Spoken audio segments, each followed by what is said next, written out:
예수님께서 하나님 나라 사역은 갈릴리 호수를 중심으로 이루어지십니다. 10마일에서 13마일 정도 되는 그리 넓지 않고 크지 않은 호수, 이 갈릴리 호수는 바다보다 200m나 낮은 위치에 있습니다. 그래서 100도가 훨씬 넘는 110도가량의 무서운 사막 기후를 가지고 있고, 반면에 여러분 보시는 저 북쪽에 헐몬산이라고 있는데 높이가 3000m에 가까워서 초여름에도 눈이 덮여 있습니다. 이 헐몬산의 찬바람과 갈릴리 호수의 뜨거운 바람이 이 험한 계곡 지형 때문에 갑자기 갈릴리 호수에서는 거센 돌풍이 일어나고 대단히 높은 파도가 일어나곤 한다고 합니다. 미국의 토네이도와 비슷할 것 같습니다. 예수님이 온종일 긴 설교와 병자를 치료하시고, 다른 복음서에 보면 이미 날이 어두운데도 너무 지치셔서 갈릴리 호수 건너편으로 건너가자고 말씀하십니다. 베드로와 안드레, 야고보와 요한은 평생 갈릴리 호수에서 어부로 살았고 또 늘 밤중에 물고기를 잡았으니 바다를 건너가는데 큰 문제는 없었을 것입니다. 그런데 갑자기 무서운 광풍이 불어오기 시작합니다. 큰 거대한 파도가 덮치기 시작하고 배에 물이 가득해서 곧 가라앉게 생겼습니다. 제자들은 나름 열심히 노를 젓고 배를 육지에 대려고 온갖 노력을 다했지만 결국 불가능하다는 것을 깨닫고 그들은 이제 죽음의 공포와 두려움에 빠지게 됩니다. 비상사태입니다. 목숨이 경각에 달린 이 엄중한 상황에서 예수님은 오늘 성경에 보면 배의 고물, 즉 배의 뒷부분에서 아주 편히 주무시고 계십니다. 그만큼 지쳤기 때문일 것입니다. 어부였던 제자들은 처음에는 자기들의 힘으로 파도와 결사적으로 싸웠습니다. 그런데 이번 광풍은 평생 보지 못했던 어마어마한 광풍이라서 달랐습니다. 평생 어부로 살아온 그들도 이제 불가능하다는 것을 깨닫고 이제 죽음을 기다리게 됩니다. 그런데 모든 노력을 포기하고 죽음의 공포에 사로잡혀 있을 때 그들은 비로소 배 뒤편에서 여전히 잠들어 계신 주님을 발견하고 주님을 깨웁니다. 주님, 지금 우리가 죽게 생겼습니다. 아마 살을 붙인다면 이 마당에 잠이 오십니까? 결국 이들의 울부짖음이 그리고 예수님을 깨우는 것이 그들을 살리게 됩니다. 여러분, 이 밤중에 호수를 건너가자고 말씀하신 분은 예수님이셨습니다. 제자들은 오로지 예수님의 말씀에 순종했더니 죽게 생겼습니다. 예수님의 말씀에 순종해서 바다를 건너는 일이라면 있던 풍랑도 잠잠해져야 되는 것이 우리의 기대일 것입니다. 그런데 정반대로 예수님 말씀에 순종해서 그 밤에 갈릴리 호수를 건너려고 했더니 어마어마한 광풍으로 죽게 생겼다라고 하는 것입니다. 여러분, 주님의 말씀대로 살면 언제나 순풍에 돛단 듯한 인생이 펼쳐지느냐? 절대로 그렇지 않습니다. 주님의 말씀대로 살아도 건강에 이상이 올 수 있고 평생을 일구어온 삶의 터전이 한순간에 무너질 수도 있습니다. 그렇게 믿고 의지했던 같은 교인들에게 철저하게 배신당할 수도 있습니다. 예수님은 우리가 믿음을 가졌기 때문에 언제나 풍랑이 면제된다고 가르치신 적은 단 한 번도 없습니다. 오히려 수많은 그리스도인들이 예수님의 12 제자의 대부분이 결국 목이 잘리는 순교를 당하게 됩니다. 요한복음 16장 33절, 너희가 이 세상에서는 환난을 당하나 담대하라. 내가 세상을 이기었다. 환난을 당할 것이다. 그러나 주님이 세상을 이기었다라고 말씀하십니다. 고난이 있고 없고에 따라서 믿고 믿지 않는 사람의 차이가 발생하는 것이 아니라 고난을 당했을 때 어떻게 하나님을 믿는 믿음으로 승리할 것이냐가 믿는 사람과 믿지 않는 사람의 차이라는 것은 분명합니다. 죽음과 절망의 공포에 사로잡힌 제자들은 예수님을 깨우며 그들이 할 수 있는 것은 원망과 불평이었습니다. 제자들이 예수님을 깨우고 주님 우리가 지금 당장 죽게 생겼습니다. 말씀드린 대로 지금 이 마당에 잠이 오고 있습니까? 라는 말을 하고 있고, 동일한 내용이 마가복음, 마태복음에도 나옵니다만 마가복음 4장 38절에 보면 제자들이 깨우며 이르되 선생님이여 우리가 죽게 된 것을 돌보지 아니하시나이까라며 예수님을 원망하게 됩니다. 유명한 렘블란트의 그림 갈릴리 풍랑 속에 있는 그리스도라는 그림이 있습니다. 여러분은 잘 보이시지 않겠습니다만, 여러분 파도가 어찌나 심한지 뱃머리가 하늘 높이 들려 있습니다. 배 안에 있는 제자들은 각각의 모양으로, 어떤 사람은 배를 구하려고 안간힘을 다합니다. 돛대를 붙잡은 일이 있고, 여전히 노를 저어서 배를 육지에 대려고 안간힘을 다하는 사람, 방향키를 잡고 절대로 육지 쪽으로 방향을 유지하려고 배의 키를 붙잡고 매달리는 사람, 겁에 질려서 아무것도 하지 못한 채 공포에 질려 있는 사람, 또는 심한 뱃멀미로 지금 토하고 있는 사람, 그리고 기도하고 있는 사람도 있고, 중요한 것은 예수님을 깨워서 지금 손가락질하며 예수님에게 원망과 불평을 쏟아놓으며 지금 주무실 때입니까? 우리가 지금 다 죽게 생겼습니다. 주님 말씀대로 이 캄캄한 밤에 갈릴리 호수를 건너라고 명하셔서 저희들은 순종한 죄밖에 없는데 결과적으로 이렇게 갈릴리 호수에서 죽게 생겼습니다. 주님 따라서 순종한 결과가 이것이고, 주님은 그런데도 정작 나몰라라 잠만 자고 계십니까? 주님 때문에 벌어진 일이니 주님이 책임지고 우리를 살려달라고 하는 그런 항의를 예수님에게 지금 하고 있는 두 명의 제자의 모습도 보입니다. 여러분, 풍랑을 만날 때, 삶의 심각한 위기에 봉착할 때 여러분은 이 수많은 군상들 중에 어떤 모습을 보이고 계십니까? 항의를 받은 예수님은 풍랑을 향하여 명령하시고 이 풍랑과 바람을 잔잔하게 하신 다음에 제자들에게 말씀하셨습니다. 그 내용은, 얘들아, 너희들은 평생 이 작은 갈릴리 호수에서 어부로 살아왔으면서 겨우 이만한 파도도 이겨내지 못하느냐? 도대체 너희들이 어부가 맞느냐? 노젓는 실력이 겨우 이 정도냐? 왜 최선을 다하지 않느냐라고 그렇게 말씀하신 것이 아닙니다. 왜 너희들의 능력이 그것뿐이냐? 제자들이 예수님 때문에 이렇게 풍랑을 만났습니다라고 원망하고 예수님 탓을 하니까 예수님도 너희들의 노젓는 실력이 겨우 그거밖에 안 되느냐? 평생 어부로 살았다면서 라고 또 예수님도 제자들에게 그렇게 탓한 것이 아니라, 오늘 예수님이 제자들에게 물으신 말씀은 너무나 분명합니다. 너희 믿음이 어디 있느냐? 아마도 이 말씀은 다른 성경에서 어찌 그리 믿음이 없느냐, 바로 이럴 때 너희들의 믿음을 사용해야 되지 않느냐, 도대체 너희들 믿음이 어디에 있느냐라고 책망하십니다.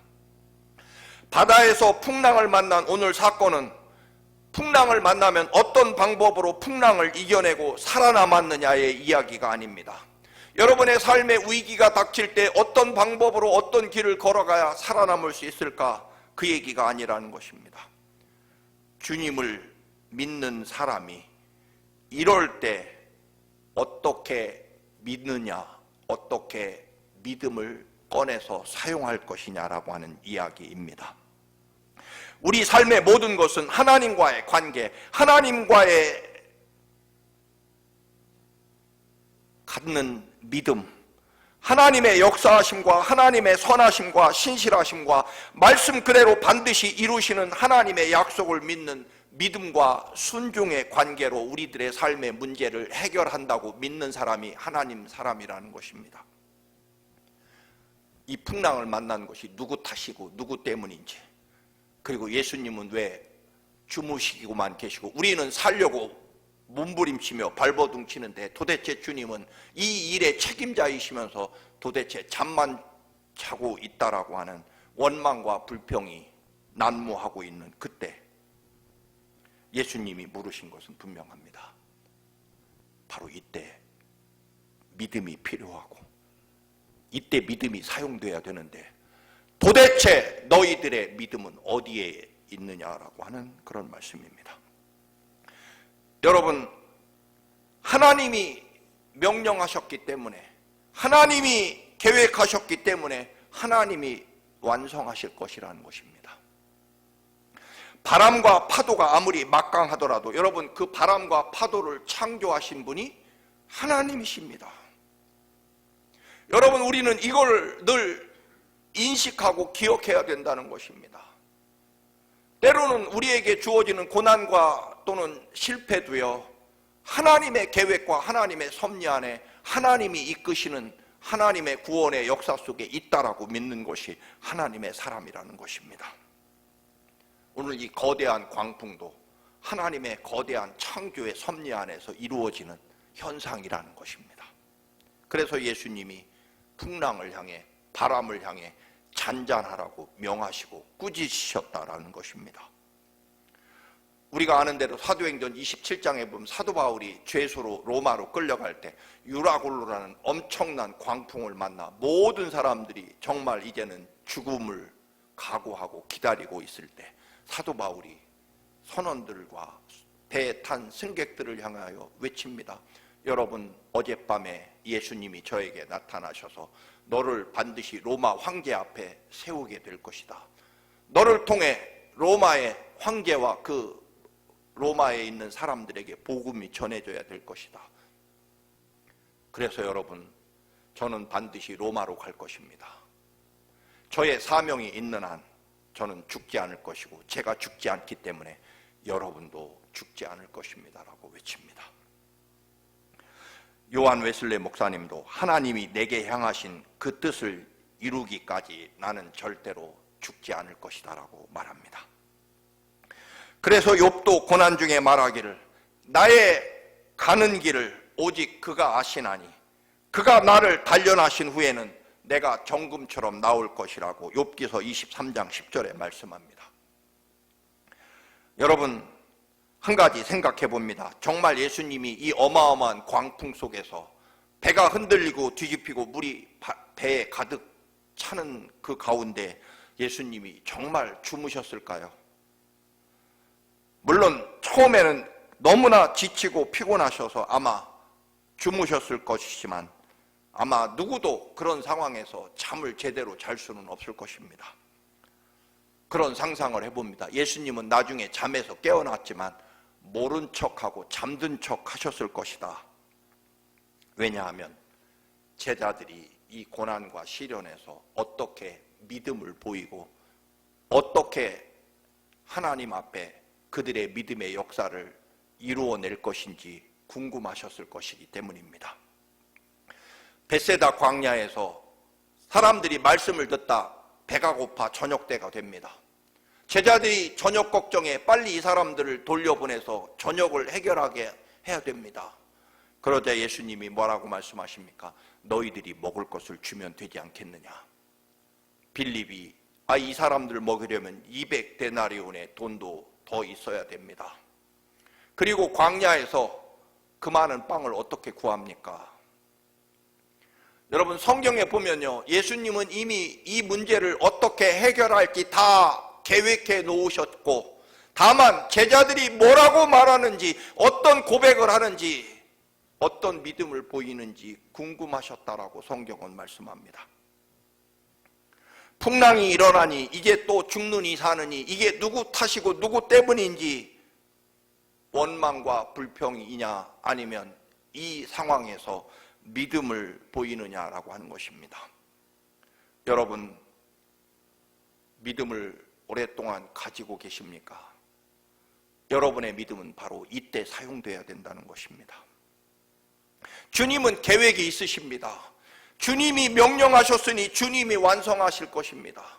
주님은 십자가에 죽으시고 아니 부활하셔서 영원까지 우리를 천국으로 인도하실 때까지 주님은 절대로 사명을 멈추지 않으실 것입니다. 때문에 주님이 배가 뒤집혀 그 광풍에 돌아가실 일은 없을 것입니다. 다만 그 위기 속에 제자들의 믿음을 어떻게 사용하는지 보고 싶으셨다라고 하는 그런 생각을 해봅니다. 제자들은 그동안 어부들의 경험으로 이 풍랑은 보통 풍랑이 아니구나, 이 풍랑은 우리가 이제 다 끝난 죽을 파도구나, 그들이 가지고 있는 평생 어부라는 전문 지식을 가지고 내린 결론은 우리는 죽었다, 그런 말입니다. 여러분, 때로는 전문가가 믿음을 갖지 못할 때가 훨씬 많습니다. 여러분, 의사 선생님들이 믿음이 없을 수가 있습니다. 왜? 다 인간이 고치거나 고치지 못하는 것은 다 죽는다는 것이 의사 선생님들의 전문성이기 때문에 그렇습니다. 근데 놀랍게도 우리는 때때로 믿음을 가진 하나님의 백성이면서도 오히려 그 믿음을 가지고, 하나님을 믿는 믿음을 가지고 때로는 오히려 불평과 원망을 할 때가, 그 원망과 불평에 우리의 믿음을 사용할 때가 훨씬 더 많다라고 하는 것입니다. 사랑하는 교우 여러분, 하나님께서 영원토록 단 한순간도 놓지 않으시고 우리와 함께 하시고 우리를 지켜주심을 믿으시기를 축원합니다. 우리는 영원토록 주님의 십자가 보혈의 피로 사심받은 하나님이 우리를 아들 예수 그리스도의 보혈의 피로 구원해내신, 아들의 목숨값을 주고 아들의 피값으로 구원해낸 우리들을 이대로 망하게 하시겠느냐라고 하는 이런 담대한 믿음이 우리에게 있어야 된다는 것입니다. 이 엄청난 고난과 풍랑이지만 주님은 십자가에 죽으시기까지 아직 사명이 아직도 멀으셨습니다. 제자들은요, 여러분 25절에 보면 이 풍랑을 잔잔케 하고 난 후에 도대체 이분이 어떤 분이기에 풍랑을, 바람을 잔잔케 할 수 있을까라고 스스로 자기들끼리 서로 묻고 대답합니다. 제자들에게 이르되 너희 믿음이 어디 있느냐 하시니 그들이 두려워하고 놀랍게 여겨 서로 말하되 그가 누구이기에, 도대체 예수님이 누구이기에 바람과 물을 명함에 순종하는가 하더라고 이야기합니다. 여러분, 주님이 배 안에 같이 타고 계신 것을 제자들은 잊어버립니다. 하나님의 아들이 자신들의 배에 타고 있음을 알지 못합니다. 주님과 같은 배를 타고 가긴 하지만 주님이 이 우주 만물의 창조주이시며 살아계신 하나님의 아들이시며 우리들의 구원자이시며 장차 나를 위해 나를 살리려고 십자가에 내 대신 죽기까지 사랑하신다는 그 주님을 알지 못합니다. 여러분, 주님은 언제나 영원토록 우리와 동행하십니다. 세상 끝날까지, 아니 우리가 영원한 하나님 나라에 이를 때까지 우리와 결단코 단 한순간도 놓지 않고 우리를 사랑하시고 동행하십니다. 이 믿음 안에 사시기를 축원합니다. 여러분의 삶의 인생 안에 함께하고 계시다는 것입니다. 조금만 얼굴을 돌리면, 조금만 생각하면 주님이 나와 내 인생과 내 삶 안에 나와 함께 하심을 우리는 발견하고 또 찾아낼 수 있을 것입니다. 그런데 주님은 지금 주무시고 계시다라고 하는 것입니다. 그때 우리는 주님을 깨워서 도와달라고 해야 된다는 것입니다. 제자들은 늦게서야 주님을 깨우고 그래서 늦었지만 살아날 수 있었습니다. 주님께서 여러분 믿음과 영혼 안에 계십니다. 그런데 여러분이 기도하지 않아서, 감사하지 않아서, 나사렛 예수 그리스도의 이름으로 명하노니 네가 질병에서 일어나 걸을지어다. 살아계신 하나님, 저는 이 모든 삶의 문제에서 살아계신 하나님이 내 삶의 모든 문제를 해결해 주시는 살아계신 하나님이시며 나의 구원자이시며 십자가에 죽기까지 나를 사랑하시는 주님이심을 믿습니다라는 그 위대한 고백으로 내 영혼과 내 믿음 안에 할 일 없어서 주무시고 계시는 주님을 깨워내야 된다는 것입니다. 고난과 시련에 있을 때 기도로 주님을 깨우시기를 축원합니다. 믿음으로 깨워 주님을, 찬송을 부름으로 주무시고 계신 주님을 깨워 내 삶에 역사하시도록 주님을 깨워 내 삶을 맡겨야 된다는 것입니다. 믿음이라는 말은 많이 하지만, 그리고 평생 믿는다고 하지만 정작 믿어야 될 때 주님을 발견하지 못한 채 내 영혼 저 어디 구석에 여전히 잠들어 주무시고 계시는 주님의 모습을 가지고 있는 신앙인이 너무 많다는 것입니다.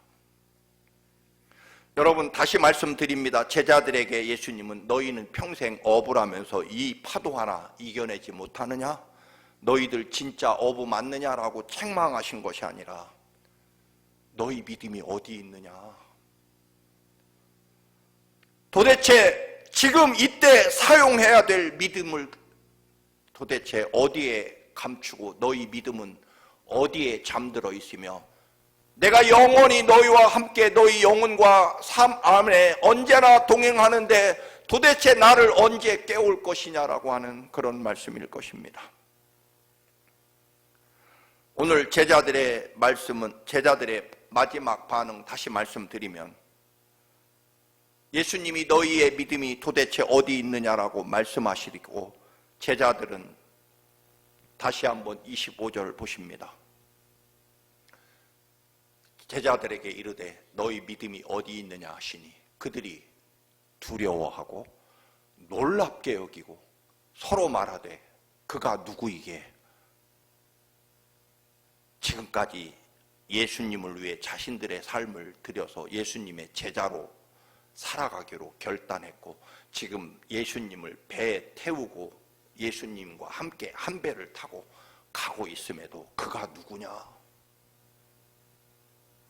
도대체 저분이 누구시냐라고 새삼스럽게 묻고 있다라고 하는 것입니다. 이 문제가 바로 오늘 이 시대 우리들의 신앙인의 문제일 것입니다. 도대체 저분이 누구신가? 즉 아마도 이런 뜻일 것입니다. 예수님의 가르침과 그가 행한 기적을 내가 알고 보기는 했지만 이 바람과 파도까지 잔잔케 하시는 능력의 예수님인 줄은 몰랐다, 그런 말씀일 것입니다. 여러분의 믿음은, 저의 믿음은 어디까지일까요? 바람과 파도를 창조하신 하나님이 나의 구원자이심을 믿느냐라고 하는 것입니다.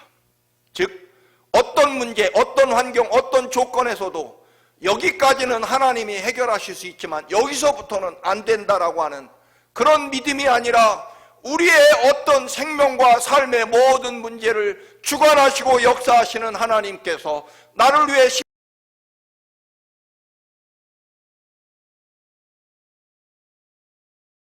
십자가에 생명을 내어놓으시기까지 나를 어떤 방법, 어떤 사랑까지 다 동원하셔서 나를 구원하시는 하나님으로 믿느냐라고 하는 것입니다. 제자들에게는 풍랑이 문제였지만 예수님에게는 믿음이 문제였다는 것입니다. 예수님은 풍랑을 잔잔케 하시고 그들의 재주나 능력을 말씀하신 것이 아니라 언제나 너희 믿음이 어디 있느냐? 왜 나를 깨우지 않느냐? 너의 영혼과 삶에 내가 역사하도록 왜 나를 깨우지 않느냐? 왜 기도로 부르짖음으로 나를 깨우고 찬송으로 나를 깨우고 위대한 믿음의 고백으로 나를 깨우지 않느냐라고 하는 그런 말씀일 것입니다. 그리스도인은요, 풍랑을 두려워하는 것보다 믿음 없는 것이 무서워야 됩니다. 저도 교회가 빨리 300명, 500명 모이는 교회가 되었으면 좋겠다라고 하는 희망을 언제나 갖습니다. 그러나 저는 진심으로 우리 교회의 존재 이유인 우리가 두려워할 것은 믿음 없는 교회가 되는 것입니다. 여러분이 아프실 때가 있습니다. 제가 인터넷을 서치해서 그 병에는 무슨 약이 좋고 무슨 음식이 좋고 그리고 어떤 의사에게 가면 쉽게 치유될 수 있는지 알려드릴 수도 있을 것입니다. 그러나 저는 분명히 말합니다. 그러기 전에 여러분 삶과 영혼 안에 주무시고 계시는 예수님을 깨워드려야 하는 책임이 있습니다. 여러분의 삶과 영혼 구석에, 죄송한 표현입니다만 말 그대로 처박혀 먼지가 가득 덮여있는 여러분의 믿음을 사용하도록 깨워드려야 된다는 것입니다. 저는 목사로서, 아니 목사 이전에 하나님을 믿는 믿음의 사람으로서 우리 청암교회 어느 구석에서 할 일 없어서 주무시고 계신, 그리고 그분이 누구인지도 제대로 깨닫지도 못한 채 여전히 내 생각과 내 판단과 내 고집으로 믿고 있는 그 믿음을 벗어나지 못하는, 그러나 우주 만물의 창조주이시며 우리의 생명과 구원이시며 우리가 믿으면 믿는 대로 이루시는 그 놀랍고 위대한 생명의 예수 그리스도를 깨워 여러분의 삶에 역사하시도록, 우리 청암교회에서 이루어내시도록 주님을 깨워야 된다는 것입니다. 여러분, 그래서 문제가 발생하면 사람에게 묻고 인터넷 서치할 것이 아니라 주님을 깨우러 저는 언제든지 강단으로 이불을 들고 올라올 것입니다. 왜? 주님을 깨워야 되기 때문입니다. 공부를 잘하려면 어떻게 해야 됩니까? 열심히 해야 됩니다. 운동을 잘하려면 어떻게 해야 됩니까? 열심히 해야 됩니다. 전에도 말씀드렸습니다만 영어를 잘하려고 요즘엔 너무 좋은 것들이 많이 나와 보면 뭐 그런 얘기, 그런 거 많더라고요. 이 100개 문장만 외우면 미국 사는데 지장 없다, 뭐 그런 유튜브도 있고, 한 달만 하면, 여러분 그런 게 어디 있습니까? 정말 열심히 하는 것 외에는 방법이 없습니다. 너무 뻔한 얘기지만 이게 사실은 우리가 잊고 사는 진리입니다. 여러분 사업이 혹시 잘 안 되십니까? 세계 경제 상황은 어떻고, 또는 미래는 앞으로 어떻게 펼쳐질 것 같습니다 라고 제가 책을 읽거나 인터넷에 찾아서 세계 경제 또는 앞으로 미래에 벌어질 일들에 대해서 이야기하면서 이런 사업을 하십시오, 아니면 이런 프로모션을 하시면 좋을 것 같습니다. 여러분, 저는 여러분에게 언제나 물을 것입니다. 하나님이 여러분과 함께 하시고 예수 그리스도 앞에, 예수 그리스도가 정말 살아계셔서 나의 생명이 되시며 창조주 되심을 믿는, 그리고 믿으면 정말 믿는 대로 말씀을 붙잡으면 그 말씀대로 반드시 이루시는 살아계신 주님을 여러분에게 소개할 것이고, 여러분 믿음을 회복하셔야 됩니다. 믿으셔야 됩니다. 그래야 살 수 있습니다라고 저는 언제나 뻔한 이야기를 또다시 하게 될 것입니다. 왜냐하면 그 길 외에는, 여러분 하나님의 백성인 여러분은 살아날 길은, 다른 길은 없기 때문입니다. 그런데 우리는 우리의 믿음을 깨우지 않고 우리의 삶의 주인이 되시고 우리에게 그 위대한 하나님 나라 영광과 능력을 우리의 삶에 이루시기 원하시는 주님을 어느 구석엔가 먼지 뒤집어 쓰고 주무시고 계시게 만드는 우리들의 영혼을 깨워야 된다는 것입니다. 여러분, 이것을 찾아서 열심히 믿어야 됩니다. 열심히 기도하셔야 됩니다. 그래서 믿음을 찾아내야 됩니다. 내 삶에 주무시는 주님을 깨워내야 됩니다. 그 길이 여러분과 저와 우리 청암교회가 사는 길임을 언제나 잊지 않고, 여러분의 믿음이 지금 어디에 있으며 여러분과 함께 하시는 주님은 여러분 영혼과 삶의 어느 구석에 계십니까? 또 어떤 상황에 여러분의 삶을 주관하고 계십니까? 주무시고 계시지는 않습니까? 기도로, 믿음으로 깨우십시오. 풍랑과 바람을 잔잔케 하시며 여러분의 삶에 살아계신 하나님의 역사와 영광을 보게 하실 것입니다. 다시는 저분이 누구이신가, 그런 그리스도인이 아니라 여러분 안에 날마다 살아 역사하시는 주님과 동행하시는 여러분의 삶이 되시기를 주님의 이름으로 축원합니다. 아멘. 거룩하신 하나님, 아멘. 주 예수여 오시옵소서. 이미 우리 영혼과 삶 속에 동행하시는 주님, 용서하여 주옵소서. 여전히 우리 영혼 어느 한 구석에 잠들어 계신 주님이심을 고백합니다. 주님, 기도로 깨우고 믿음으로 깨우고 찬송으로 주님을 깨울 터이니 주님 일어나 주시고 우리의 삶을 새롭게 하옵시고 구원하여 주옵소서. 예수님의 이름으로 기도드립니다. 아멘.